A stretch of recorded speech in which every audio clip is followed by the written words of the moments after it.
kind of a dark cloud last night, just after dinner. I was like just so tired, and just kind of, sometimes you just get, I guess the word is fed up, with all the stress of the workaday world. And I think I handled it well. I excused myself after dinner and went straight to bed. And I feel notably better today. Still kind of, so-so. It's so funny. It's like there's a part of your mind that, or my mind, that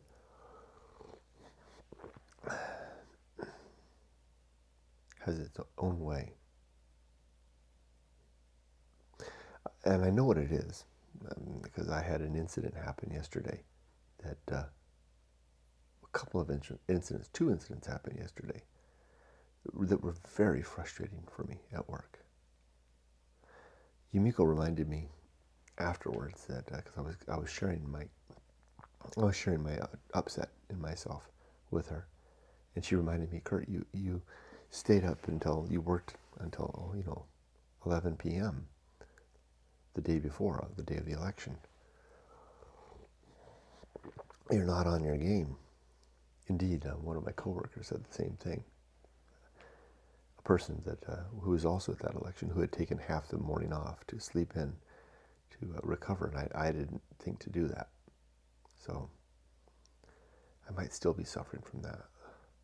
But yesterday it just felt like, okay, I don't need to give you any details, but I'm just not on my game anymore. It's like, if I was like a triathlete, or even just a marathon runner that had always done well, placed well in the race, maybe not the winner, but not at the end. I always did well. I think that's the way it's always been at work. I think I've always done fairly well at work. And now suddenly I'm realizing I'm coming in at the back of the pack. Not so much in terms of overall performance, but just my game isn't there. My mind isn't as sharp as it used to be.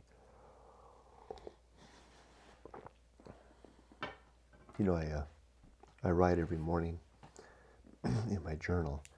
I started doing this since reading, I'm almost to the end. Got like 60 pages left out of this 3-volume series of the life of Dr. Johnson, where I follow the courses of his life through the words and editing of, and curated letter sharing and editing of James Boswell, who is his personal friend. And Dr. Johnson frequently throughout their 20 plus years together admonishes Boswell to keep a journal, and to let your private stuff be there. Indeed, 3 days before his death, Dr. Johnson's death, he burned all of his personal journals, intending to take that personal revelation, that non-curated side of himself, that non-public side of himself, to the grave. What that told me was that whatever he wrote in those journals was his personal side. So I've been doing that in earnest. I've been keeping my journal now for it's been well over, I think it's been 2 months now, every day. It's the very first thing I do. This is the second thing I do. One paragraph. It doesn't have to be a long paragraph, and I make it very personal. I can't quite do it to the way that I'd like, because I always worry that someone's going to read it. Because it's not that I have dark thoughts necessarily, but I have, I think I have embarrassingly human thoughts, insecurities and worries and doubts.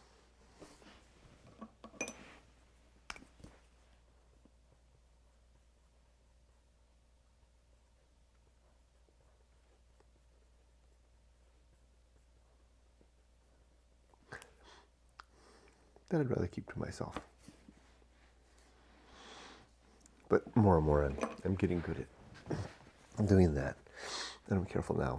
I used to keep the journal open. I'll kind of close it. I have a little slot for it, and I put it in there. And I put a little band around it. It's like, gee.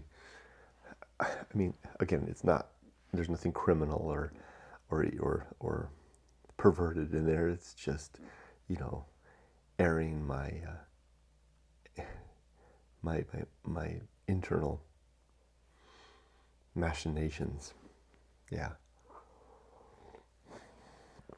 And this morning I drew a picture to go along with it because I woke up with a dream last night. Seems like I'm talking more about my dreams lately than ever.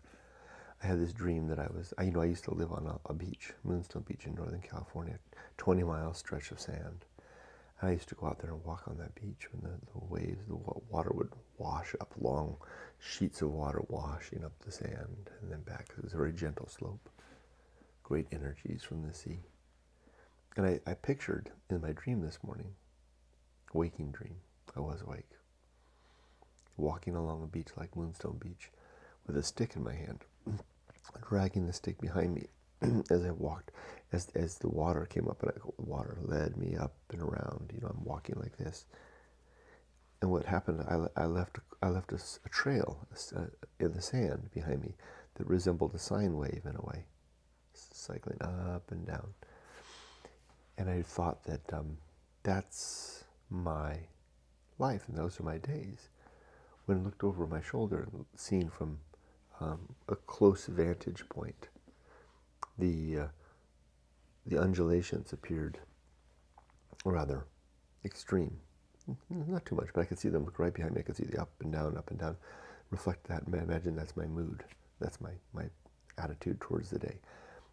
Right now I feel like midline. Yesterday I felt kind of down. I'm sure that by the end of the day I'll feel pretty good because I'm starting vacation. But what was really interesting was that when I looked back and raised my eyes, I could see the line stretching about far behind me. It,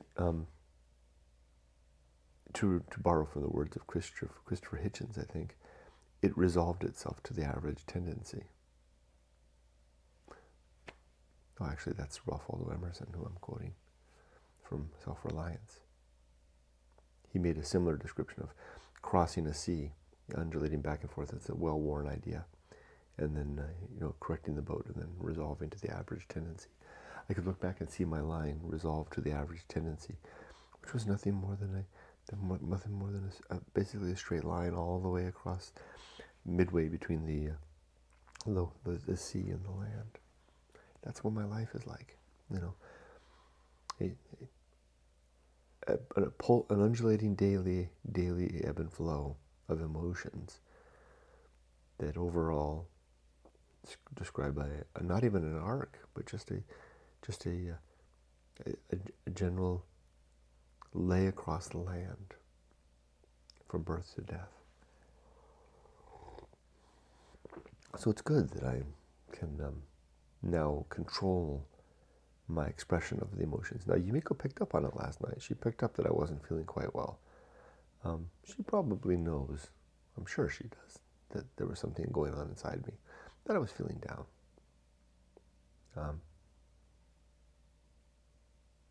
But I didn't do anything about it. I simply politely excused myself. There was no need to have any conversation. I mean, there are times that I do tell her about this stuff, but my concern was there was sometimes just you can throw extra fuel on once you start the fire of sharing your feelings. Sometimes once I start the fire, I can sometimes throw on fuel that doesn't belong there. Like, for example, okay, she showed me a video last night about Vegas. And it was a video about a restaurant review that she wants to go see. And the people that made the video, YouTubers, really annoyed me. You know how sometimes there's some, some people you just don't jibe with very well. I found their presentation and their discussion incredibly annoying, and the video went on and on forever. And I couldn't get over that, and I knew that if I talked to her about, well, I had a tough day, I'm kind of feeling down, I'm exhausted, still struggling from that long night from the election night, etc., that I might throw that on the fire and say, and that video you just showed me really made me upset, which could tend to be taken all the wrong ways. Like, well, she might think that I don't want to go to that restaurant, which I do, or I don't want to go to Vegas, or whatever, right? So I just simply say, okay, Kurt, this is I'm a little out of my depth here. It's time for me to go to bed. Grandpa needs to sleep. And that's what I did. And I feel better today, and I'm glad we didn't talk about anything. And I will probably talk to her about it today at lunch and say, wow, yesterday was a tough day. And, I'm not even going to mention the video. I'll just talk about the other incidental things.